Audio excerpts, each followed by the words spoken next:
चर्चा करना जरूरी भी है, क्योंकि जैसे जैसे कोरोना महामारी को समय बीत रहा है, नई नई परिस्थितियां भी पैदा हो रही है।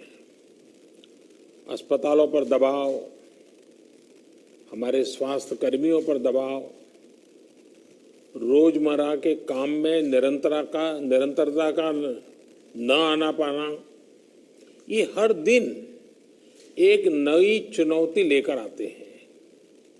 मुझे संतोष है कि हर राज्य अपने अपने स्तर पर महामारी के खिलाफ लड़ाई लड़ रहा है, और चाहे केंद्र सरकार हो चाहे राज्य सरकार हो, हम अनुभव कर रहे हैं कि हम लगातार एक टीम बनकर के काम कर पा रहे हैं, और यही टीम स्पिरिट जो है वो एक परिणाम लाने में हम सफल हुए हैं। इतने बड़े संकट को जिस प्रकार से हमने मुकाबला किया है, उसमें सबका साथ मिलकर के काम करना ये बहुत बड़ी बात है। सभी माननीय मुख्यमंत्री जी, आज 80% एक्टिव केसेस हम जो आज मिले हैं इन 10 राज्यों में है, और इसलिए कोरोना के खिलाफ लड़ाई में इन सभी राज्यों की भूमिका बहुत बड़ी हो जाती है। आज देश में एक्टिव केसेस 6 लाख से ज्यादा हो चुके हैं, जिनमें से ज्यादातर मामले हमारे इन 10 राज्यों में ही है। इसलिए ये आवश्यकता लगी कि इन 10 राज्यों के एक साथ बैठ करके हम समीक्षा करें, चर्चा करें, और उनकी जो बेस्ट प्रैक्टिसेस है, उन्होंने किस किस प्रकार के नए इनिशिएटिव लिए हैं, वे सबके ध्यान में आए, क्योंकि हर कोई अपने अपने तरीके से प्रयास कर ही रहा है। और आज की इस चर्चा से हमें एक दूसरे के अनुभवों से काफी कुछ सीखने को, समझने को मिला है। कहीं न कहीं ये एक भाव आज निकल कर आया है कि अगर हम मिलकर अपने इन 10 राज्यों में कोरोना को हरा देते हैं तो देश भी जीत जाएगा। साथियों, टेस्टिंग की संख्या बढ़कर हर दिन 7 लाख तक पहुंच चुकी है और लगातार बढ़ भी रही है। इससे संक्रमण को पहचानने और रोकने में जो मदद मिल रही है, आज हम उसके परिणाम देख रहे हैं। हमारे यहां एवरेज फर्टिलिटी रेट पहले भी दुनिया के मुकाबले काफी कम था। संतोष की बात है कि ये लगातार और कम हो रहा है। एक्टिव केसेस का प्रतिशत कम हुआ है। रिकवरी रेट लगातार बढ़ता जा रहा है, सुधरता जा रहा है। तो इसका अर्थ यह है कि हमारे प्रयास कारगर सिद्ध हो रहे हैं। सबसे अहम बात यह है कि इससे लोगों के बीच भी एक भरोसा बढ़ा है, आत्मविश्वास बढ़ा है, और डर का माहौल भी कुछ कम हुआ है। और जैसे जैसे हम टेस्टिंग को बढ़ाते जाएंगे, हमारी ये सफलता आगे और भी बड़ी होगी और एक संतोष का भाव हमको अनुभव होगा। हमने मृत्यु दर को 1% से भी नीचे लाने का जो लक्ष्य रखा है, इसे भी अगर हम थोड़ा और प्रयास करें, बड़े फोकस में प्रयास करें, तो वो लक्ष्य भी हम हासिल कर सकते हैं।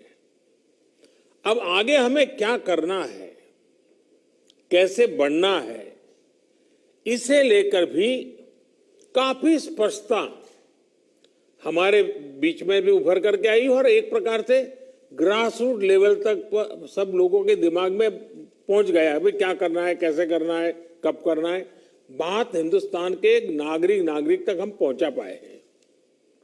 अब देखिए, जिन राज्यों में टेस्टिंग रेट कम है और जहां पॉजिटिव रेट ज्यादा है, वहां टेस्टिंग बढ़ाने की जरूरत सामने आई है।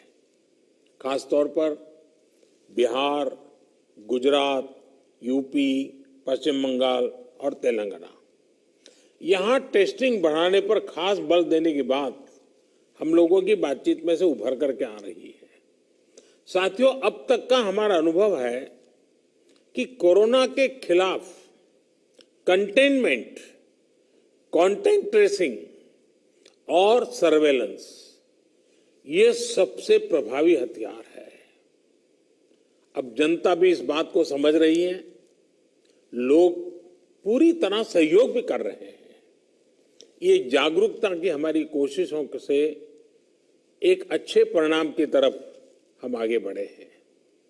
हम क्वारंटाइन की व्यवस्था इसी वजह से आज इतने अच्छे तरीके से लागू कर पा रहे हैं।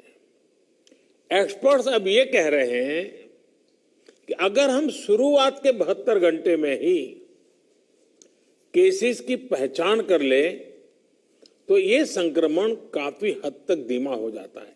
और इसलिए मेरा सबसे आग्रह है कि जैसे हाथ धोने की बात हो, 2 गज की दूरी की बात हो, मास्क की बात हो, कहीं पर न थूकने का आग्रह हो, इन सब के साथ अब सरकारों में और सरकारी व्यवस्थाओं में भी और कोरोना वॉरियर के बीच भी और जनता में भी एक नया मंत्र हमें बराबर पहुंचाना पड़ेगा, और वो है 72 घंटे में जिसको भी हुआ है उसके आसपास के सबको उसका टेस्टिंग हो जाना चाहिए, उनका ट्रेसिंग होना चाहिए, उनके लिए जो आवश्यक है वो व्यवस्था होनी चाहिए। अगर ये 72 घंटे वाली फॉर्मूला पर हम बल देते हैं तो आप मानिए कि बाकी जो जो चीजें हैं उसके साथ अब इसको जोड़ देना है कि 72 घंटे के भीतर भीतर इन सारे कामों को कर लेना है। आज टेस्टिंग नेटवर्क के अलावा आरोग्य सेतु ऐप भी हमारे पास है। आरोग्य सेतु की मदद से अगर हमारी एक टीम रेगुलरली उसका एनालिसिस करे तो बहुत आसानी से किस एरिया से शिकायत आ रही है हम पहुंच सकते हैं। हमने देखा कि हरियाणा के कुछ जिले, उत्तर प्रदेश के कुछ जिले और दिल्ली, एक ऐसा कालखंड आया कि बड़ी चिंता का विषय बन गया। सरकार ने भी दिल्ली में ऐसी घोषणा की कि लग रहा था कि बड़ा संकट पैदा होगा। तो फिर मैंने एक रिव्यू मीटिंग की और हमारे होम मिनिस्टर श्रीमान अमित शाह जी को नेतृत्व में एक टीम बनाई और नए सिरे से सारा अप्रोच किया। उन 5 जिलों में भी और शहर में भी, दिल्ली में बहुत बड़ी मात्रा में हम जो चाहते हो परिणाम ला पाए।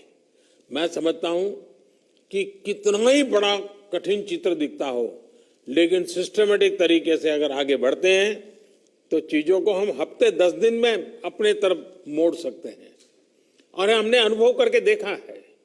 और इसी रणनीति के भी जो मुख्य बिंदु यही थे, कंटेनमेंट जोन्स को पूरी तरह से अलग कर देना, जहां जरूरत पड़े वहां माइक्रो कंटेनमेंट का भी आग्रह करना, 100% स्क्रीनिंग करना, रिक्शा, ऑटो रिक्शा चालक और घरों में काम करने वाले लोगों को भी और अन्य हाई रिस्क लोगों की स्क्रीनिंग पूरी कर लेनी चाहिए।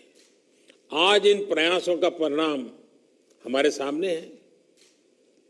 हॉस्पिटल्स में बेहतर मैनेजमेंट, आईसीयू बेड्स की संख्या बढ़ाने जैसे प्रयासों ने भी बहुत मदद की है। साथियों, सबसे ज्यादा प्रभावी आप सबका अनुभव है। आपके राज्यों में जमीनी हकीकत की निरंतर निगरानी करके जो नतीजे पाए गए, सफलता का रास्ता उसी से बन रहा है। आज जितना भी हम कर पाए हैं वो आप सबके अनुभव उसमें काफी मदद कर रहे हैं। मुझे विश्वास है कि आपके इस अनुभव की ताकत से देश ये लड़ाई पूरी तरह से जीतेगा और एक नई शुरुआत होगी। आपके और कोई सुझाव हो, कोई सलाह हो तो हमेशा की तरह मैं हर समय आपके लिए उपलब्ध हूं। आप जरूर बताइए और मैं आपको विश्वास दिलाता हूं, सरकार के सभी अधिकारी भी आज मौजूद थे। जिन जिन बातों का आपने जिक्र किया है, जिसकी चिंता करने के लिए कहा है, टीम पूरी तरह तुरंत ही उसको आगे बढ़ाएगी। लेकिन हम जानते हैं कि ये जो कालखंड होता है सावन भादो और दिवाली तक का, तो कुछ बीमारी का और बीमारियों का भी माहौल बन जाता है, उसको भी हमें संभालना है।